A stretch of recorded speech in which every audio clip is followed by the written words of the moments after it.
നമ്മുടെ ഞെരുക്കങ്ങളും നമ്മുടെ ബുദ്ധിമുട്ടുകളും നമ്മുടെ കർത്താവ് തീർത്തു തരും. ദൈവസന്നിധിയിലാണ് നമ്മുടെ സകല ഇടുക്കവും ഞെരുക്കവും ഒക്കെ മാറ്റി ഒരു ദൈവിക സമൃദ്ധി പ്രാപിക്കുവാനിടയായിത്തീരുന്ന സ്ഥലം. അപ്പോസ്തലനായ പൗലോസ് ഫിലിപ്പിയർക്ക് ലേഖനം എഴുതിയപ്പോൾ 4-ാം അധ്യായം 13-ാം വാക്യത്തിൽ ഇങ്ങനെ രേഖപ്പെടുത്തി: എൻ്റെ ദൈവമോ നിങ്ങളുടെ ബുദ്ധിമുട്ടൊക്കെയും മഹത്വത്തോടെ തൻ്റെ ധനത്തിനൊത്തവണ്ണം ക്രിസ്തുയേശുവിൽ പൂർണ്ണമായി തീർത്തു തരും. ക്രിസ്തുയേശുവിൽ പൂർണ്ണമായി തീർത്തു തരും നിങ്ങളുടെ ബുദ്ധിമുട്ടുകളെയെല്ലാം. ആമേൻ. ഞെരുക്കങ്ങളും ബുദ്ധിമുട്ടുകളും ഭാരങ്ങളും ഇതൊക്കെ ഒന്ന് പരിഹരിക്കാൻ കഴിയുന്ന ഒരു സ്ഥലമാണ് ദൈവസന്നിധിയിൽ. ഹല്ലേലൂയ.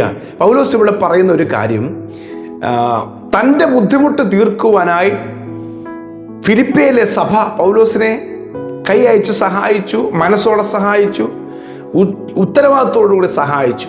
അപ്പോൾ പൗലോസിൻ്റെ ഒരു അനുഗ്രഹമാണ്, എൻ്റെ ദൈവമോ നിങ്ങളുടെ ബുദ്ധിമുട്ടൊക്കെയും മഹത്വത്തോടെ തൻ്റെ ധനത്തിനൊത്തവണ്ണം ക്രിസ്തുയേശുവിൽ പൂർണ്ണമായി തീർത്തു തരും. ഈ സന്ദേശം കേൾക്കുന്ന എൻ്റെ പ്രിയപ്പെട്ടവരോട് ഞാൻ പ്രാർത്ഥിക്കുമ്പോൾ, നിങ്ങളുടെ ജീവിതത്തിലെ എല്ലാ ബുദ്ധിമുട്ടുകളെയും എല്ലാ ഇല്ലായ്മകളെയും ശൂന്യതകളെയും വറുതികളെയും ദൈവം എടുത്തു കളഞ്ഞിട്ട് ദൈവം നിങ്ങൾക്കൊരു സമൃദ്ധി തരാൻ ആഗ്രഹിക്കുന്നു. ഹല്ലേലൂയ. ഭൗതികമായ വിഷയത്തിലെ സമൃദ്ധി, ആത്മാവിലുള്ള സമൃദ്ധി, ദൈവരാജ്യത്തിന് വേണ്ടി നമുക്ക് ചെയ്യാൻ പറ്റുന്ന ആ സമൃദ്ധി, ഇതെല്ലാം ദൈവം ആഗ്രഹിക്കുന്ന കാര്യങ്ങളാണ്. ഹല്ലേലൂയ. അതിലൊന്നും നാം ആഗ്രഹിക്കുന്നതുകൊണ്ട് തെറ്റില്ല. എന്നാൽ ദൈവം നമുക്ക് വേണ്ടി നൽകുന്നതെല്ലാം ദൈവ മഹത്വത്തിന് വേണ്ടിയായിട്ട് നാം വിനിയോഗിക്കേണ്ടവരാണ്. ദൈവരാജ്യത്തിന് വേണ്ടി വിനിയോഗിക്കേണ്ടവരാണ്. ഹല്ലേലൂയ. ദൈവരാജ്യത്തിന് വേണ്ടി ആകട്ടെ നമ്മുടെ ചിന്തകളെല്ലാം. അപ്പോൾ ദൈവം തരുന്ന അഭിവൃദ്ധി എങ്ങനെയാണ് നമുക്ക് പ്രാപിക്കാൻ കഴിയുന്നത്? പലപ്പോഴും നമ്മുടെ ജീവിതത്തിലെ അഭിവൃദ്ധിക്ക് തടസ്സമായി നിൽക്കുന്ന ചില കാര്യങ്ങളുണ്ട്.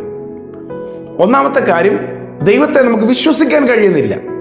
നമ്മുടെ അവിശ്വാസമാണ് പലപ്പോഴും നമ്മുടെ അഭിവൃദ്ധിയെ തടസ്സം ചെയ്യുന്നത്, അല്ലെങ്കിൽ തടസ്സപ്പെടുത്തുന്നത്.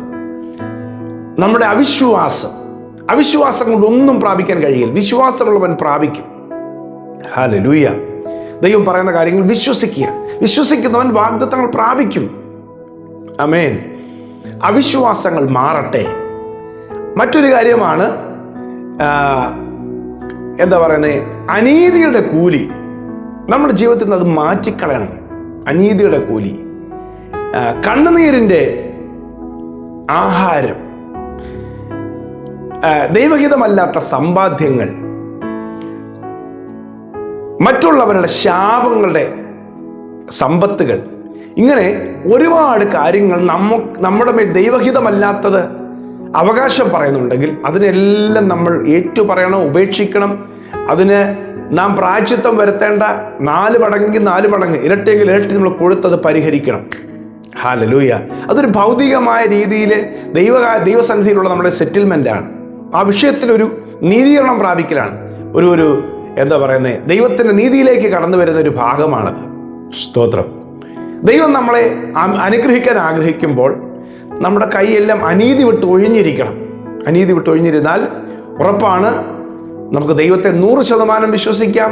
എൻ്റെ ദൈവമോ നിങ്ങളുടെ ബുദ്ധിമുട്ടൊക്കെ മഹത്വത്തോടെ തൻ്റെ ധനത്തിനൊത്തവണ്ണം ക്രിസ്തുയേശുവിൽ പൂർണ്ണമായി തീർത്തു തരും. പൂർണ്ണമായി നിങ്ങളുടെ ഞെരുക്കങ്ങളും ഭാരങ്ങളും ദൈവം മാറ്റും.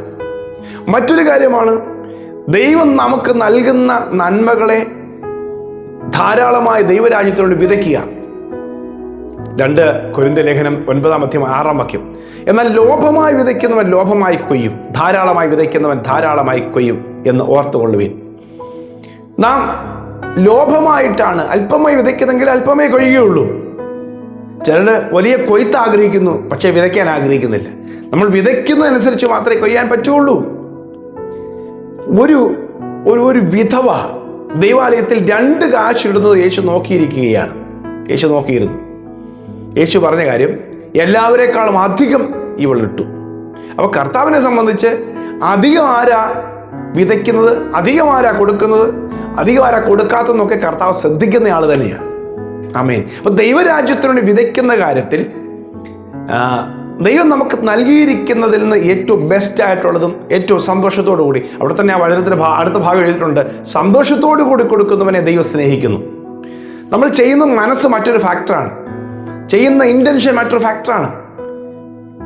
സന്തോഷത്തോടു കൂടി എൻ്റെ സ്നേഹമാണ്, എൻ്റെ ഉത്തരവാദിത്തമാണ്, എൻ്റെ ഭാഗമാണ് എന്ന് കണ്ട് ചെയ്യുന്നവനെ ദൈവം ഒരിക്കലും കൈവിടുകയില്ല. അവനെ ദൈവം അനുഗ്രഹിക്കുന്നു. ഹല്ലേലൂയ. സന്തോഷത്തോടു കൂടി കൊടുക്കുന്നവനെ ദൈവം സ്നേഹിക്കുന്നു, സമൃദ്ധിയായി അവനെ മാനിക്കും. അപ്പോൾ പ്രിയമുള്ളവർ, നമ്മൾ എന്ത് വിതയ്ക്കുന്നു? ഇനി ദൈവരാജ്യത്തിൽ വിതയ്ക്കുന്ന ഒരു ഭാഗമുണ്ട്. അടുത്ത ഭാഗം ദൈവരാജ്യത്തിൽ വിതയ്ക്കുക. എങ്ങോട്ടേലും ആർക്കെങ്കിലും വായ്പോട്ടെന്ന് പറഞ്ഞ് നമ്മൾ വിതയ്ക്കുന്നവരല്ല. ഞാൻ എന്തെങ്കിലും ചെയ്യുന്നുണ്ടെങ്കിൽ അത് ദൈവരാജ്യത്തിലും ദൈവമഹത്വത്തിലും ആയിത്തീരണം. അങ്ങനത്തെ നാം ദൈവസന്നിധി വിതയ്ക്കുകയാണെങ്കിൽ നിശ്ചയമായും നാം കൊയ്യുവാനിടയായിത്തീരും. അതിനകത്തൊരു നഷ്ടം വരുത്തുവാൻ ദൈവം സമ്മതിക്കില്ല. ദൈവരാജ്യത്തിൽ നാം വിതയ്ക്കുന്നവരായിത്തീരണം. ദൈവരാജ്യത്തിൽ നാം വിതച്ചാൽ നമുക്കതിൻ്റെ പ്രതിഫലം ദൈവം നിശ്ചയമായി നമുക്ക് നൽകിത്തരും. ഹല്ലേലൂയ. ഞാൻ നിങ്ങൾക്ക് വേണ്ടി നിങ്ങളുടെ സാമ്പത്തിക വിഷയത്തിൽ ദൈവം നിങ്ങൾക്കൊരു അഭിവൃദ്ധി നൽകാനായിട്ട് ആഗ്രഹിച്ചുകൊണ്ടായിരിക്കും ഈ സന്ദേശം നിങ്ങളുടെ കാതുകളിലേക്ക് ദൈവം കൊണ്ടുതരുന്നത്. ഞാൻ നിങ്ങൾക്കൂടെ ആ വിഷയത്തിൽ പ്രാർത്ഥിക്കാൻ ആഗ്രഹിക്കുന്നു. പക്ഷെ നമ്മുടെ കയ്യിലെ ദൈവഹിതമല്ലാത്തതെല്ലാം നമ്മൾ മാറ്റിക്കളയുക. നമ്മുടെ ഹൃദയത്തിൽ നിന്ന് ദുരാഗ്രഹങ്ങളെ മാറ്റിക്കളയുക. നമ്മുടെ ജീവിതത്തിൽ നിന്ന് ദൈവപ്രമാണത്തിന് വിഘാതമായി പ്രവർത്തിച്ചു പോയതൊക്കെ ദൈവത്തോട് ഏറ്റുപറഞ്ഞ് ദൈവത്തിൻ്റെ സന്നിധിയിൽ ദൈവത്തിന് അർപ്പിക്കേണ്ടത് നമ്മൾ മനഃപൂർവ്വമായി സ്നേഹത്തോടു കൂടി അർപ്പിക്കുക. ദൈവം നമുക്ക് വർദ്ധിപ്പിച്ചു തരും. നഷ്ടമാക്കാൻ ദൈവം സമ്മതിക്കില്ല. ഹല്ലേലൂയ. ഞാനിത് പറയുമ്പോൾ തന്നെ ചില കുടുംബങ്ങൾക്കകത്ത് എത്ര സമ്പാദിച്ചിട്ടും കൂട്ടിവെച്ച് നോക്കിയിട്ടും എല്ലാം ഓട്ടസഞ്ചിയിൽ ഇടുന്നത് പോലെ നഷ്ടമായി പോകുന്ന ചില കുടുംബങ്ങൾ. ചിലർ ഒരുപാട് അധ്വാനിക്കുന്നുണ്ട്, പക്ഷെ ഒന്നും അവിടെ കൈവശം എത്തുന്നില്ല. ചിലത് നിലനിൽക്കുന്നില്ല, ചിലത് എത്തുന്നില്ല, ചിലർക്ക് ഒരു വഴിയും തുറന്നു കാണുന്നില്ല. ഹല്ലേലൂയ. ഈ വിഷയങ്ങളിലെല്ലാം ദൈവം നിങ്ങൾക്കൊരു ബ്രേക്ക് ത്രൂ തരാൻ ആഗ്രഹിക്കുകയാണ്. യേശുവിൻ്റെ നാമത്തിൽ നിങ്ങളെ മേൽ കിടക്കുന്ന ശാപങ്ങളെല്ലാം ദൈവം അഴിച്ചു കളയും. സാമ്പത്തിക വരൾച്ചയുടെ ശാപങ്ങൾ നിങ്ങളുടെ കുടുംബത്തിൽ ദൈവം അഴിച്ചു കളയും. ആമേൻ. ദാരിദ്ര്യങ്ങളുടെ ശാപങ്ങൾ ദൈവം അഴിച്ചു കളയും. ഞാൻ പറയുന്നത് ഭൗതികമായി ഒരു സമ്പന്നനാക്കി ഈ ലോകത്തിൽ ദൈവത്തെ ത്യജിച്ച് നടക്കാൻ വേണ്ടിയല്ല. ദൈവത്തിൻ്റെ ഭക്തൻ പറയുന്നത്, എനിക്ക് ഒത്തിരി സമ്പത്ത് കിട്ടിയിട്ട് ഞാൻ ദൈവത്തെ ത്യജിക്കാനും ദാരിദ്ര്യമായിട്ട് ഞാൻ ദൈവത്തെ കുറ്റം പറയാനും സമ്പത്ത് കിട്ടിയിട്ട് ദൈവത്തെ ഉപേക്ഷിക്കാനും ഇടയാകാതിരിക്കാൻ എനിക്ക് അന്നേക്ക് വേണ്ടത് തരണമേ. അപ്പം അതൊരു ദൈവത്തിൻ്റെ സന്നിധിയിലുള്ള ഒരു ഭക്തൻ്റെ ആഗ്രഹമാണ്. എന്നാൽ നാം ദാരിദ്ര്യത്തിൽ തന്നെ ജീവിക്കണമെന്ന് ദൈവം ആഗ്രഹിക്കുന്നില്ല. ദൈവരാജ്യത്തിൽ നാം പ്രയോജനപ്പെടേണ്ടവരാ. ദൈവ മഹത്വത്തിനു വേണ്ടി നാം നിൽക്കേണ്ടവരാ. നിങ്ങളുടെ ജീവിതത്തെ കടഭാരം ഞെരുക്കി, നിങ്ങളുടെ ജീവിതത്തെ സാമ്പത്തിക തകർച്ചകൾ ഞെരുക്കി, നിരാശയിൽ കഴിഞ്ഞ് പ്രത്യാശയില്ലാതെ ഒന്നും കർത്താവിന് വേണ്ടി ചെയ്യാൻ കഴിയാതെ അല്ല നിങ്ങൾ ജീവിക്കേണ്ടത്. ദൈവം നിങ്ങൾക്ക് സമൃദ്ധി തരാൻ ആഗ്രഹിക്കുന്നു. ദൈവം നിങ്ങളുടെ സ്ഥിതികൾക്ക് മാറ്റം വരുത്താൻ ആഗ്രഹിക്കുന്നു. പൗലോസ് പ്രാർത്ഥിച്ച പ്രാർത്ഥന അതല്ലായിരുന്നോ? എൻ്റെ ദൈവമോ നിങ്ങളുടെ ബുദ്ധിമുട്ടൊക്കെയും മഹത്വത്തോടെ തൻ്റെ ധനത്തിനൊത്തോടെ ക്രിസ്തുയേശുവിൽ പൂർണ്ണമായി തീർത്തു തരും. നിങ്ങളുടെ ബുദ്ധിമുട്ടുകൾ ദൈവം തീർത്തു തരട്ടെ. എല്ലാ ബുദ്ധിമുട്ടുകളും മാറട്ടെ. ദൈവം നിങ്ങൾക്ക് സമൃദ്ധി നൽകി തരട്ടെ. ഞാൻ നിങ്ങൾക്ക് വേണ്ടി ഇപ്പോൾ പ്രാർത്ഥിക്കാൻ ആഗ്രഹിക്കുകയാണ്. സദൃശ്യവാക്യങ്ങളിൽ 10-22 വാക്യത്തിൽ എഴുതിയിരിക്കുന്നു, യഹോവയുടെ അനുഗ്രഹത്താൽ സമ്പത്തുണ്ടാകുന്നു. മനുഷ്യൻ്റെ അധ്വാനത്തോട് അതൊട്ടും കൂട്ടുന്നില്ല. മനുഷ്യൻ ഇത്ര അധ്വാനിച്ചുണ്ടാക്കുന്നതുമായിട്ട് ദൈവം തരുന്നതായിരിക്കും ഏറ്റവും വലുതും നിലനിൽക്കുന്നു. നമ്മുടെ അധ്വാനം കൊണ്ട് നമ്മൾ നേടിയെന്ന് പറയാൻ ദൈവം ആഗ്രഹിക്കുന്നില്ല. ആമേൻ. കർത്താവേ, അവിടുന്ന് നന്മ നൽകണം.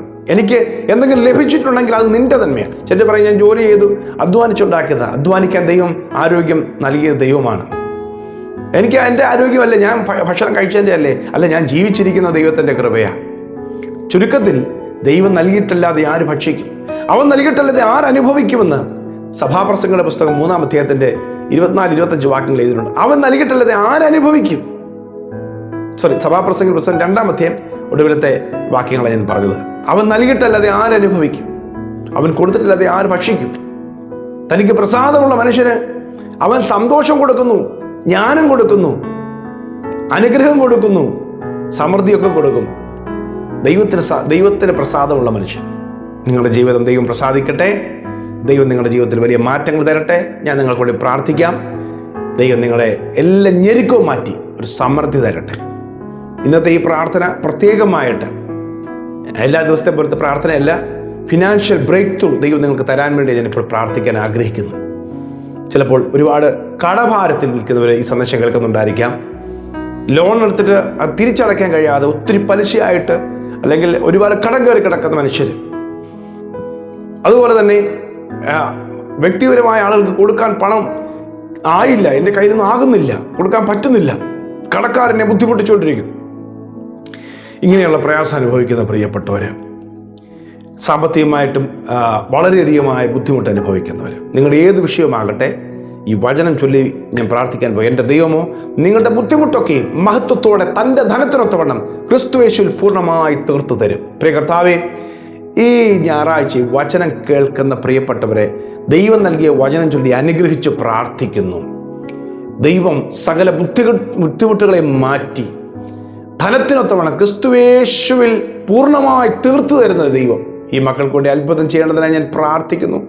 ഇവരുടെ കുടുംബത്തിൻ്റെ അകത്ത് കർത്താവേ, ഇവരുടെ വീടിൻ്റെ അകത്ത് ഉള്ള എല്ലാ ദാരിദ്ര്യത്തിൻ്റെ ശാപങ്ങളും ഇവരെ വിട്ട് മാറിപ്പോകണം കർത്താവേ. എല്ലാ ദാരിദ്ര്യത്തിൻ്റെ ശാപങ്ങളും മാറണം കർത്താവേ. ദൈവികമായ സമാധാനവും ദൈവിക സമൃദ്ധിയും ഈ കുടുംബത്തിൽ ഉണ്ടാകട്ടെ കർത്താവേ. ഇവിടെ തലമുറ നന്മ അനുഭവിക്കട്ടെ, കുടുംബം അഭിവൃദ്ധി അനുഭവിക്കട്ടെ. യേശുവിൻ്റെ നാമത്തിൽ എല്ലാ ഞെരുക്കങ്ങളും മാറിപ്പോകട്ടെ, എല്ലാ ഭാരങ്ങളും മാറട്ടെ, എല്ലാ കർത്താവ് വറുതികളും മാറിപ്പോകട്ടെ. അനേകർക്ക് കൊടുക്കുവാനുള്ള സമൃദ്ധി, ദൈവരാജ്യത്തിനും ദൈവവേലിലും ഉപയോഗിക്കുവാനുള്ള ഒരു വലിയ സമൃദ്ധി യേശുവിൻ്റെ നാമത്തിൽ മക്കളുടെ മേൽ കർത്താവെ കടന്നു വരട്ടെ. ആമേൻ. ഇന്നത്തെ ശൂന്യതകളെല്ലാം ദൈവം എടുത്ത് കളയട്ടെ.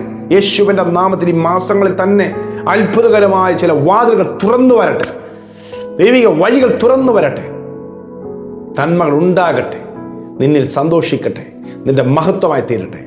യേശുവിൻ നാമത്തിൽ തന്നെ ആമേൻ, ആമേൻ. മറക്കരുത്, ഇന്ന് രാത്രി 8:45 മുതൽ 9:45 വരെ ഓൺലൈൻ വർഷിപ്പും ഡെലിവറൻസ് ശുശ്രൂഷയും നടക്കുന്നുണ്ട്.